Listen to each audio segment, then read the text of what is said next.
Naka-heightened alert na ang mga airport, pantalan at bus terminal sa bansa ngayong holidays.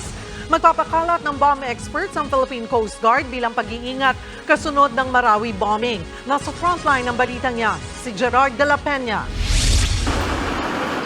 Mula sa mga rescue equipment, mataas na kalibre ng armas at mga bomb expert, in-inspection lahat kanina ni Transportation Secretary Jaime Bautista ang mga asset na yan ng Philippine Coast Guard. Ito ay para makita ang kahandaan nito sa dagsa ng mga pasahero ngayong holiday season. Ayon sa DOTR, mas marami ang babiyahe ngayong Kapaskuhan kumpara nitong undas. Dahil dyan, naka-heightened alert na ang lahat ng airport, pantalan at terminal sa buong bansa. Simula si December 15 hanggang January 8, 2024, nakadeploy ang mga asset ng Coast Guard para masiguro ang kaligtasan ng mga babiyahe. Kasama dyan ang bomb experts bilang pag-iingat kasunod na nangyaring Marawi bombing.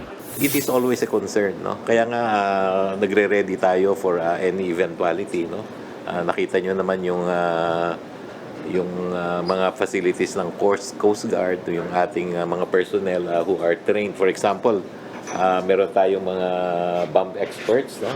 Nakita nyo kanina, no?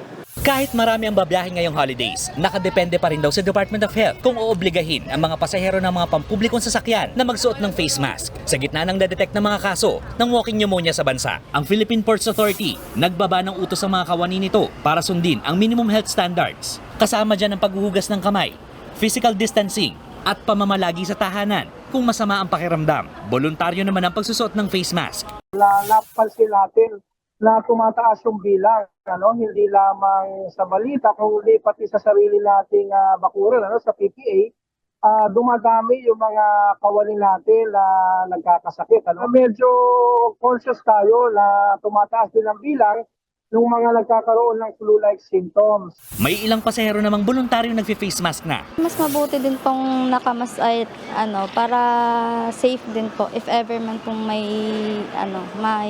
virus. Masanay din po. Mahigpit na paalala ng mga otoridad sa mga biyahero, mas mabuti na nag-iingat para maging masaya ang pagdiriwang ng Kapaskuhan. It's good also to personally have yung mga mask natin, no? Nagbabalita mula sa frontline, Gerard de la Peña, News 5. Mga kapatid, Cheryl Cosim po. Iba na ang may alam at may pakialam sa panahon ngayon. Para sa tuloy-tuloy na balitaan sa Frontline, mag-follow at mag-subscribe sa social media pages ng News 5.